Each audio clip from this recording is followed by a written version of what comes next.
Two Chairs No Waiting, episode number 299. Mayberry Days 2014 Trivia. Two Chairs No Waiting is brought to you each week by the fine folks over at Weaver's Department Store. Drop by over at Weaver's and pick up some of the great Mayberry items you'll find there.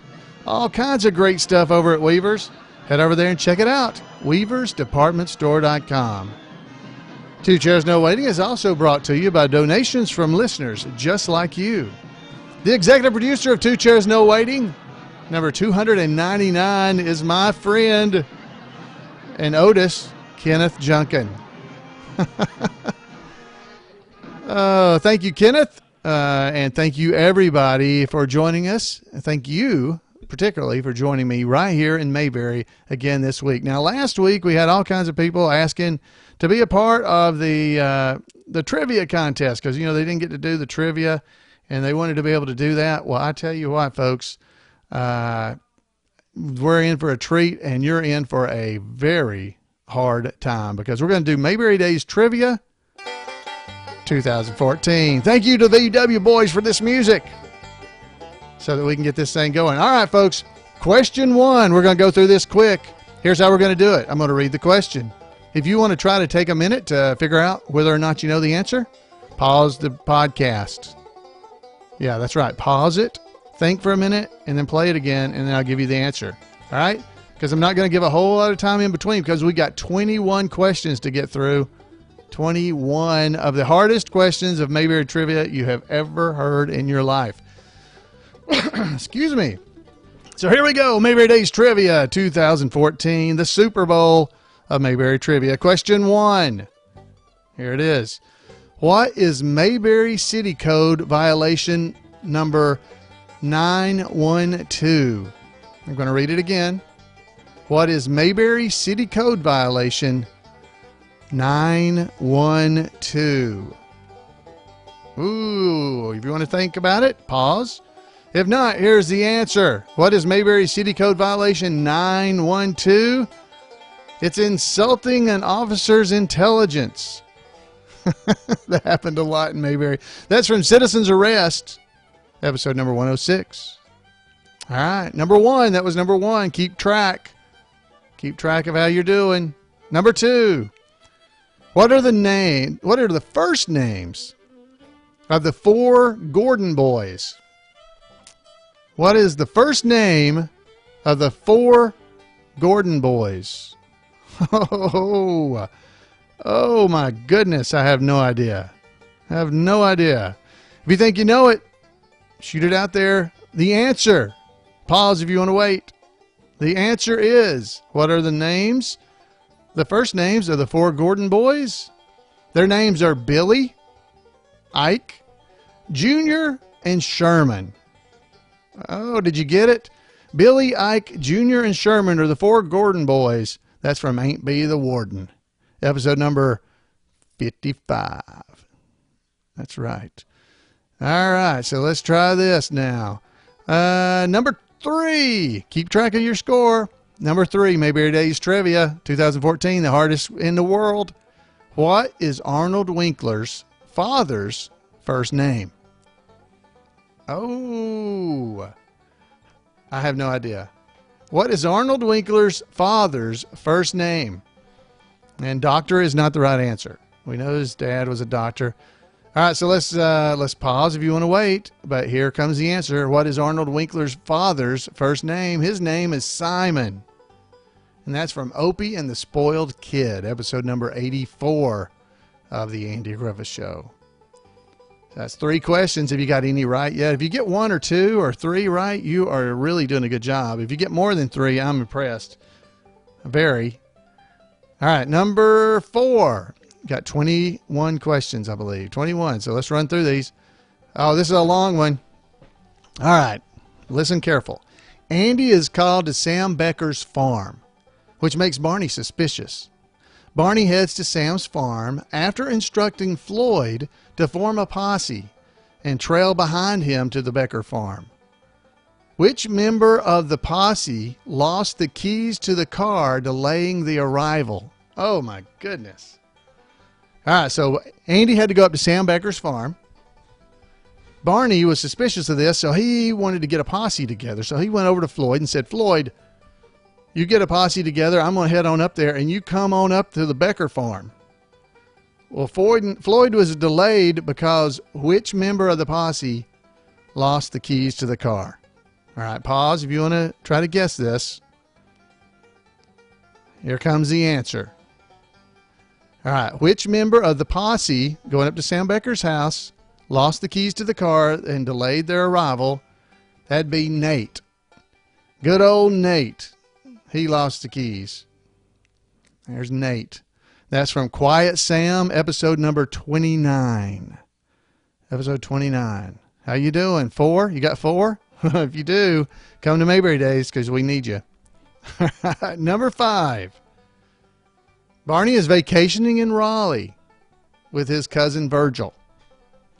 How many games of skeet ball did Barney and Virgil play while on this vacation? You got that? Barney is vacationing in Raleigh with his cousin Virgil. How many games of skeet ball did Barney and Virgil play while on this vacation? All right, pause it because I'm fixing to give the answer. How many games did they play? They played 4 games of skee ball. As Andy saves Gomer, that's what that should say. I didn't catch that. Andy saves Gomer, episode number 119. All right. Number 6. When Andy told Barney that Gentleman Dan Caldwell was coming to Mayberry jail, Barney said they should rent a floor waxer. How much is the rent on a floor waxer? Oh, man. When Andy told Barney that Gentleman Dan Caldwell was coming to the Mayberry jail, Barney said they should rent a floor waxer. How much rent is on a floor waxer? Okay, I see some people in the chat room I think actually got this right. The answer is 50 cents. Johnny Paul Jason in the chat room actually got a question right. Congratulations. That's from Andy and the Gentleman Crook, episode number 21. All right, so how you guys doing? Wow, there were 6. We're 6 away. We're 6 in. All right. You're psyched up now. These are hard. The winner of the Mayberry Days Trivia Contest got 16 of these. 16. That means if you haven't gotten any yet, let's see, you lost, right? Because, all right, here we go. Number 7. Number 7. What problem does Opie have with Witch Hazel? What problem does Opie have with Witch Hazel? Okay. All right, last chance. What problem does Opie have with Witch Hazel? Pause if you want to wait and answer. The answer is it makes his eyes water. And that's from the Family Visit, episode number 129. Oh, should have known that one. Number 8. What color shoelaces is Luke Taft once described as wearing? What color shoelaces is Luke Taft once described as wearing? Okay. Pause if you don't know the answer. You want to wait? If you want to wait. All right, here's the answer. The answer is white. Oh, it was too obvious. I'm sure you didn't get it. People at Mayberry Days were all mad because they thought white is too easy. It can't be white, but that's the answer. And it's from A Date with Gomer, episode number 105. That was number 8. All right, here we come up. Question number 9. Otis leaves his pocket transistor radio in the courthouse. Andy turns on Otis's radio to a newscast that is reporting on a collision of a 2-ton trailer and a small pickup truck that seriously injures 2 men. What is the route number where the collision occurs? Oh my goodness, I can't believe people got this right. Otis leaves his pocket radio transistor radio in the courthouse. Andy turns it on, and a newscast is reporting on a collision of a 2-ton trailer and a small pickup truck that seriously injured 2 people, 2 men. What is the route number where the collision occurred? Oh, all right. Pause if you don't want to know, because what is the route number where the collision occurred? It was Route 31. That's Opie the Birdman, episode 101. Oh, wow. These are hard. Number 10, we're almost halfway. What is the name of the eating establishment that refused to serve the Darling family? What's the name of the eating establishment that refused to serve the Darling family? All right, pause if you don't want to know. What is the name of the eating establishment that refused to serve the Darling family? It's Nick's Cafe. That's in Briscoe declares for Aunt B. Aunt B, I'm declaring for you. That's episode number 96. All right, number 11. When Barney discovers an assault case that never went to trial, before long everybody in Mayberry is arguing over the case and fighting with each other. During one of the altercations, Otis is punched in the nose. Who punched Otis in the nose? Oh. When Barney discovered the Foley and, the Floyd and Foley argument there, it never went to trial. Before long, everybody in Mayberry is arguing over the case and fighting with each other. During one of the altercations, Otis is punched in the nose. Who punched Otis? All right, the answer coming your way is Lamar Tuttle. Lamar Tuttle is a case of the punch in the nose. Episode number 152. Lamar Tuttle. All right. I think we're getting some people that get this here in the chat room. How are you doing? All right. Number 12. Andy fires Ernest T. as a crossing guard and replaces him with Malcolm Merriweather. And boy, that angered Ernest T. to the point of challenging Malcolm to a fight. What two items did Floyd bring to the fight? All right, when Andy fires Ernest T. as a crossing guard and replaces him with Malcolm Merriweather, it angers Ernest T. to the point of challenging Malcolm to a fight. Englister. What two items does Floyd bring to the fight? Okay.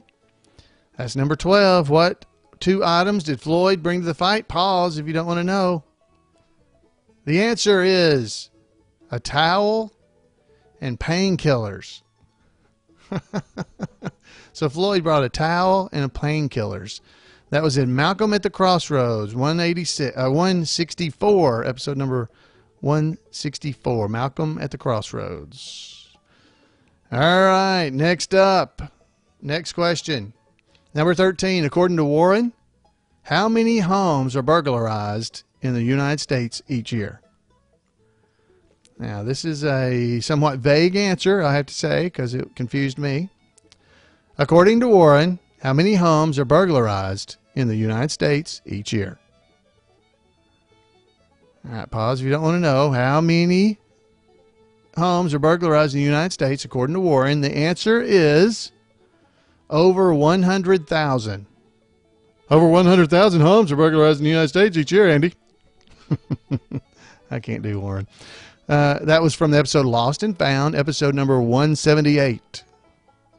178. All right, guys, we're at 13. We're heading for 14 out of 21 questions. Here we go. 14. Willard Foster, president of Foster's Furniture Polish, convinces Aunt B to star in a TV commercial for his product. Jim Martin is the director for this commercial. Who is the assistant director? Oh, good grief. 16 questions the winner got. Willard Foster, the president of Foster's Furniture Polish, convinces Aunt B to star in a TV commercial for his product. Jim Martin is the director for that commercial. Who is the assistant director of that commercial? Oh, my goodness. Who is the assistant director? The answer is Bob Saunders. That's from The Forester Lady, episode number 187. Next up, number 15.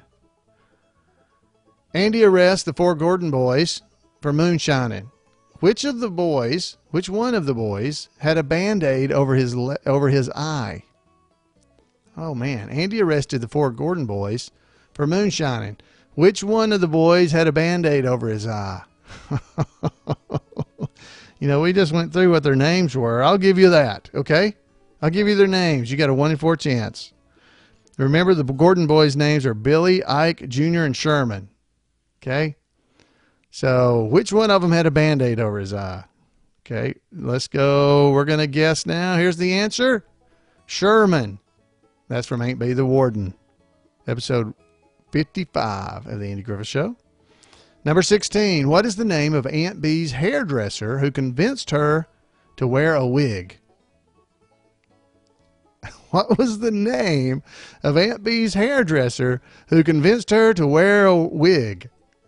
People in the chat room are going, good grief. These are some hard ones. What's the name of Aunt Bee's hairdresser who convinced her to wear a wig? The answer is Bernice.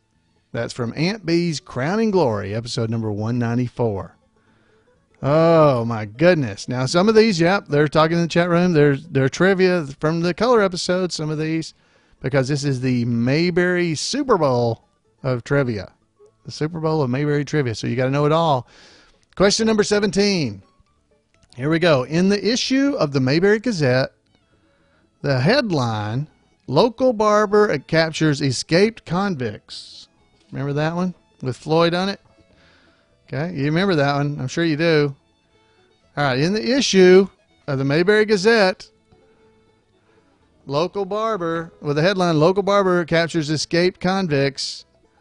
What is the day's one-word precipitation forecast printed in the box at the left of the masthead? It's got to be exact. In the issue of the Mayberry Gazette, which I'm holding right here in my little hand, is the Mayberry Gazette that says, Local Barber Captures Escaped Convict. What is the day's one-word precipitation forecast printed in a box to the left of the masthead? And it must be exact. Had to be exactly the right one. Ooh. The weird thing is Floyd, I hand these out. So people should have got it. Okay, here's the answer. What was the weather forecast for the day? Let's say back over where you can see it here. It's showers.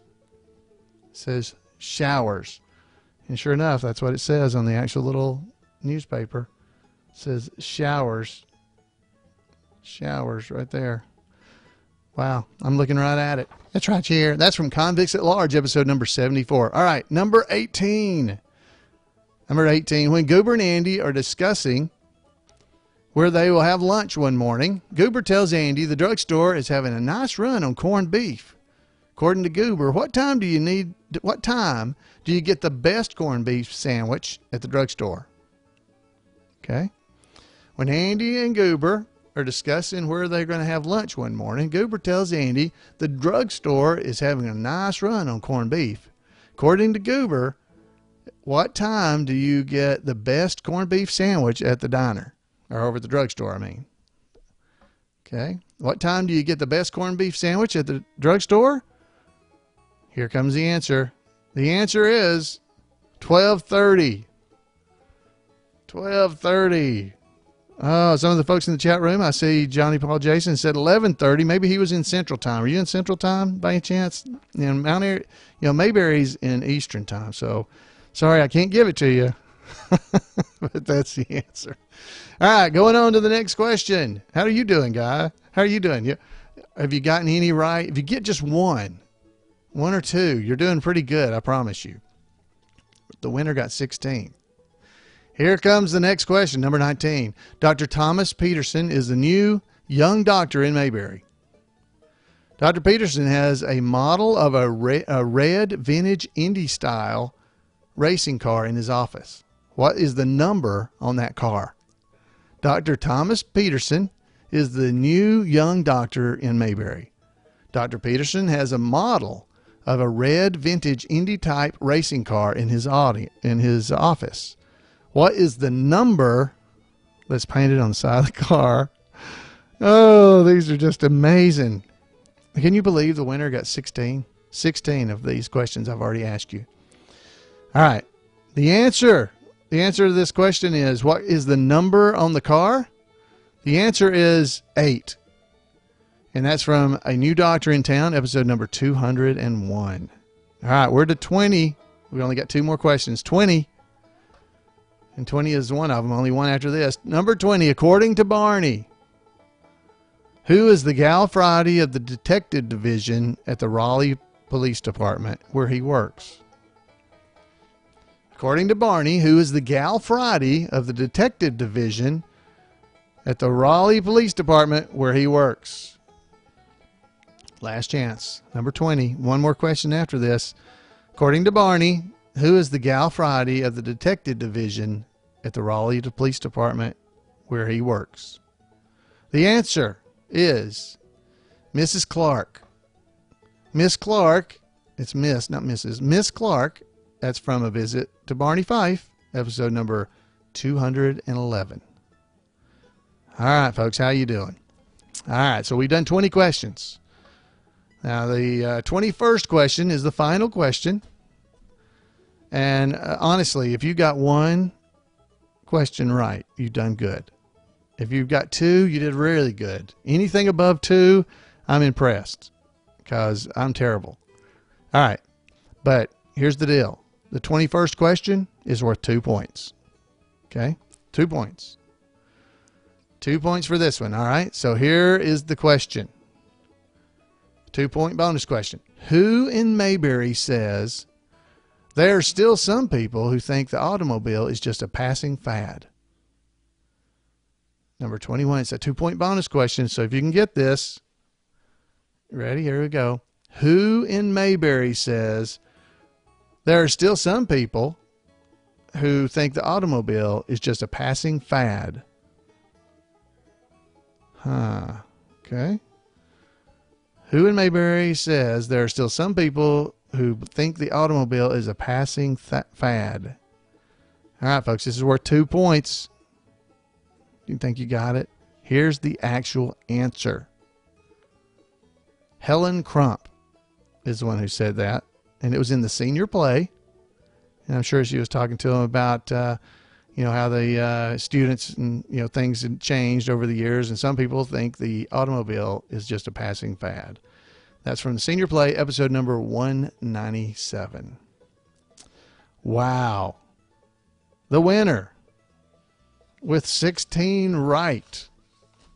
I mean, I just cannot believe it. Her name is Pat Bullens. She's a many-time winner of the Mayberry Days Trivia Contest. She had 16 answers right.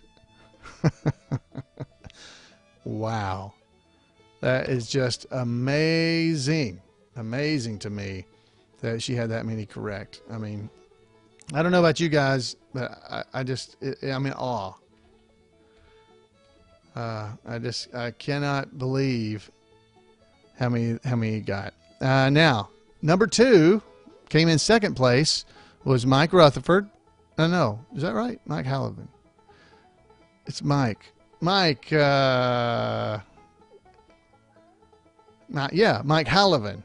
Yeah, I knew I said that wrong. Mike Hallivan from over in Indiana. Mike Rutherford's from Indiana too. That's what confused me. But Mike Hallivan, he came in second place at the Mayberry Days Trivia, and I think he got 14 right. And then Dennis Beal, he came in third with, I believe, 13. Whatever the actual scores were, they'll be in the e-bullet. So when the e-bullet comes out, I'm sure we'll be able to find out. But those were the first, second, and third place winners. Ladies and gentlemen, the Mayberry Days Super Bowl of Mayberry Trivia, it really can't be said any better. Amazingly hard questions, not for the normal person. Okay, so now we did have several people that were in the running for this. So the questions are so hard because there are these champions and past champions of Mayberry Trivia that can actually get 16, 15, 13 of these right. Amazing. And they have to be this hard because if you did regular trivia questions, my goodness, nobody, they're going to win either way, but then you'd have to have these hard questions following on. So Anyway, folks, I don't know how you did. Let's see. I'm looking in the chat room to see if any of them are admitting how they did. I haven't seen too much really, but I don't see too many actually saying what they did. But it was absolutely great, great trivia contest. Hope you guys were able to attend. If you weren't, this is a little taste of it. Because if you want to feel good about yourself, you go before that, you go to the children's version of the Mayberry Trivia Contest, and you can't play, but you can sit there and answer them to yourself, and you'll feel pretty good about yourself. But even the kids' trivia is pretty hard. The kids' trivia, because the kids that come to this are pretty good. Matter of fact, in the past, we've had kids that have won the children's trivia, and then they placed or came in really close to placing or showing, whatever. They were in the top 4 or 5 of the regular Super Bowl of Mayberry Trivia, the version for everybody. So I don't like to say adult version because that doesn't sound right. But it's the kids trivia and then the everybody trivia. So, all right, folks. Hey, I want to thank you for coming. I hope you enjoyed it. I know it's really hard and makes you feel like you don't know anything about the Andy Griffith Show. At least it does me. I've been doing this podcast for heading on for 6 years now, and I have no idea of any of these answers. The only one I actually got was the one about Floyd, where he was talking about Otis getting punched in the nose. I knew that one. Because, Floyd said it. Lamar Tuttle. I knew that. That was the only one I got right out of the whole thing. But that's because I believe Floyd was talking about it. I didn't remember some of the other things, like Nate lost his keys. I didn't remember that. Wow. All right, folks. Again, I hope you enjoyed yourself and like that. I would love to hear from you. So you can talk to us about just what you thought about this trivia contest. And we'll have other trivia contests coming up that are for the human beings, normal people, not superheroes like these trivia experts. So, folks, I'd love to hear from you. Let me know how you did. How did you do? Did you get 1, 2, 3, 4? Did somebody get 16 or more? Let me know. I'll sponsor you at the trivia contest next year. Folks, thanks again for coming. Next podcast, episode 300. Wow. 6 years of this. Folks, thanks for listening, and thanks for being a part of the Two Chairs No Waiting community. We love visiting. I'd love to hear from you. You can call me at 888-684-8415. Until next time. See you then.